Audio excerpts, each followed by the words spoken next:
Medo de obra. Hoje a gente tá aqui nesse cenário diferente. É no campo de batalha pra gente falar sobre esse tema. Eu não vou falar que ele é complexo. Mas é uma dor, né? Mas é uma dor.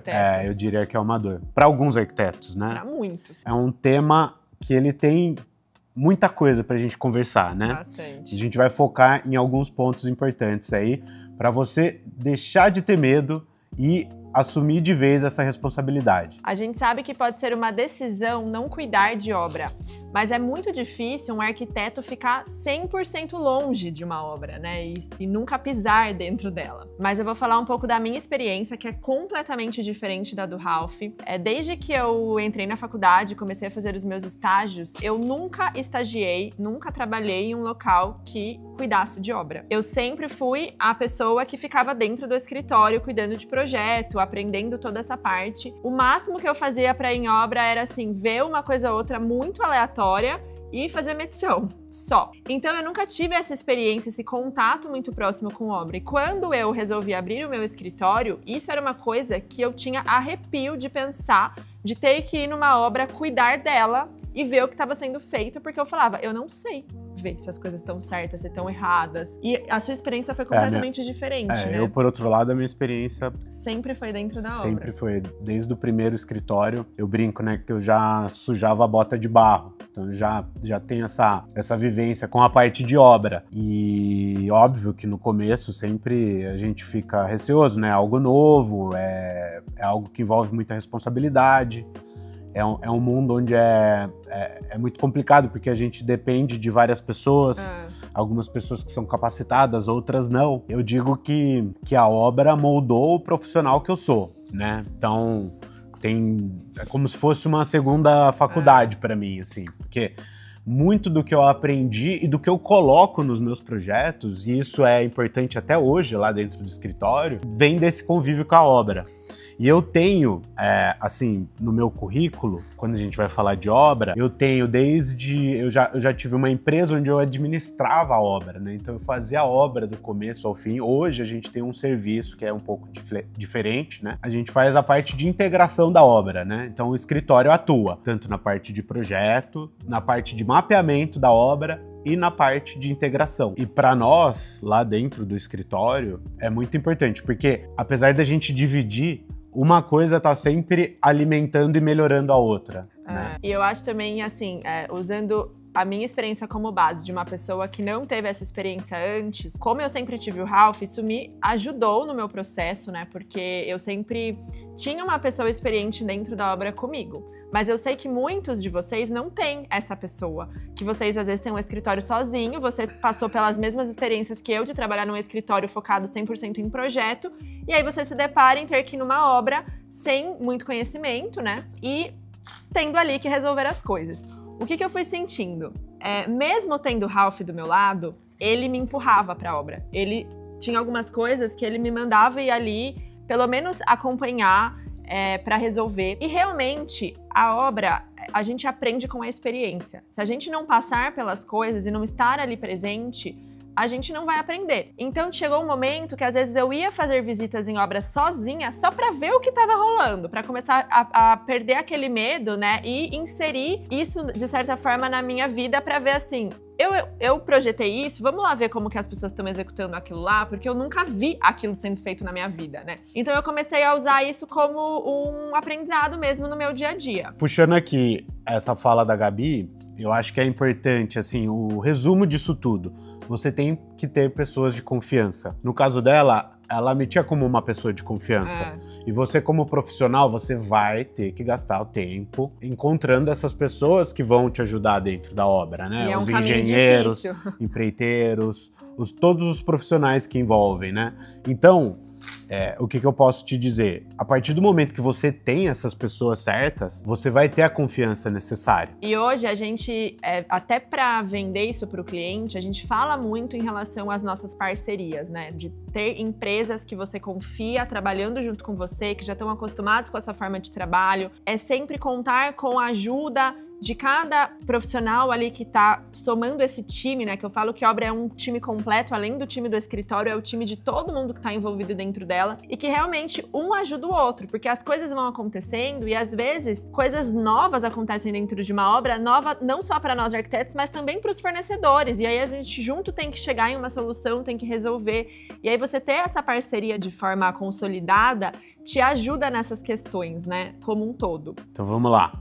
Se a gente puder elencar, né? O primeiro passo é ter pessoas de confiança, né? Então montar um time que você confie, que trabalhe direitinho, né? Que tenha ali a qualidade que você necessita para executar o seu projeto. E o segundo passo, e mais importante, é enfrentar o desafio. Ir na obra. Colocar a cara a tapa. Né? Ir na obra, gente. Não fugir dela. E eu quero falar uma coisa aqui. A gente tem que ter na cabeça o seguinte, as coisas vão acontecer, vão ter os problemas, então a gente tem que estar sempre pronto e disposto a resolver, e tem um detalhe, a sanar, a melhorar. As coisas vão acontecer você indo ou não na obra.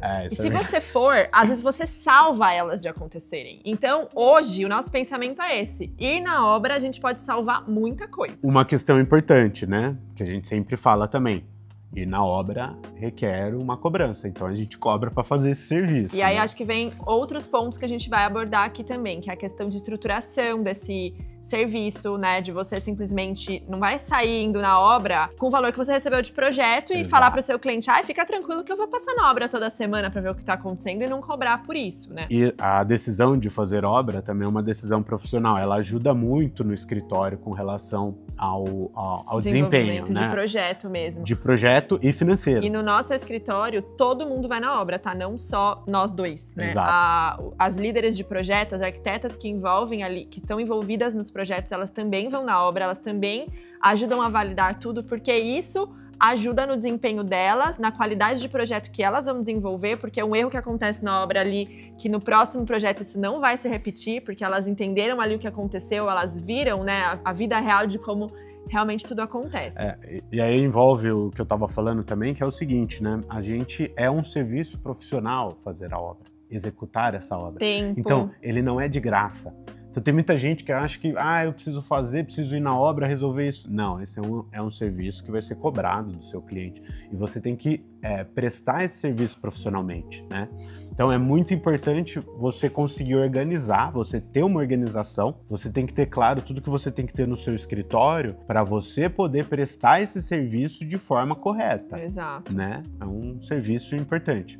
Inclusive, isso é uma dor de tantos arquitetos que a gente vê, né, por aí, que a gente estruturou um mini curso chamado Método Mapa, onde a gente explica detalhadamente, a gente oferece arquivos para organização, planilhas que a gente usa justamente para conseguir oferecer esse serviço de forma correta para os clientes. O link está na descrição para vocês terem o acesso e a gente vai explicar resumidamente como que a gente estruturou esse serviço aqui, né, de forma mais resumida, mas quem quiser saber mais, entra ali no link. A primeira coisa importante é que você tem que ter esse serviço de forma estruturada para você conseguir vender.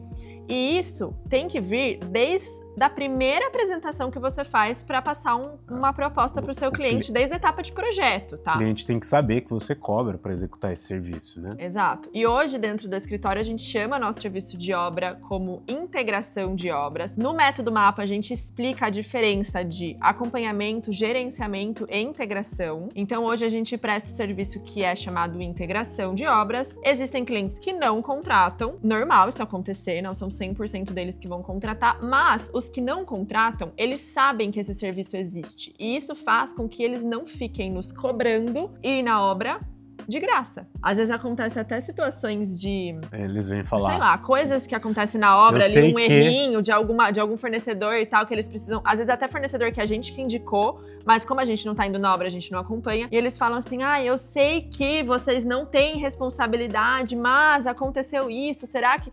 Eles já vêm, né, sabendo que eles estão até perguntando pelo WhatsApp uma coisa que eles não contrataram na teoria, né? Pedindo um serviço que não foi contratado, Isso acontece bastante lá no escritório. Eu diria que pelo menos uma vez por semana. Mas isso é sinal de que eles sabem que eles realmente optaram por não ter aquela contratação. Então, que eles não podem folgar ali em cima da gente, né? Na verdade, a gente percebeu, falando até com colegas de profissão, né, que isso é uma bola de neve, é o principal erro. Não né? ter o serviço de obra. A hora que ele tem medo de oferecer o serviço lá no começo, ele não tem a propriedade para negar esse serviço lá na frente.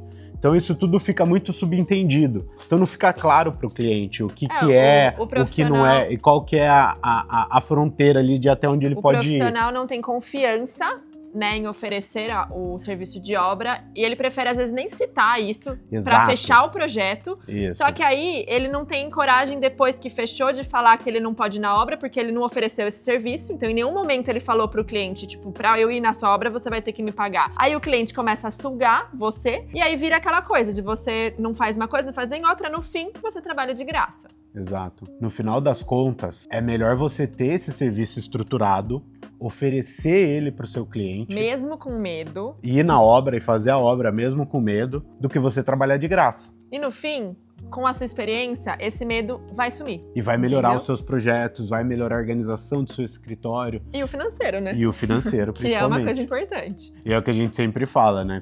Antigamente, né? A gente não cobrava pelo serviço e ia na obra de graça para resolver. Então, gente, é simples. Não parece, mas é simples. É projeto, organização e integração. Então, assim, se você não tá feliz na obra, é porque com certeza você não tá ganhando dinheiro com isso.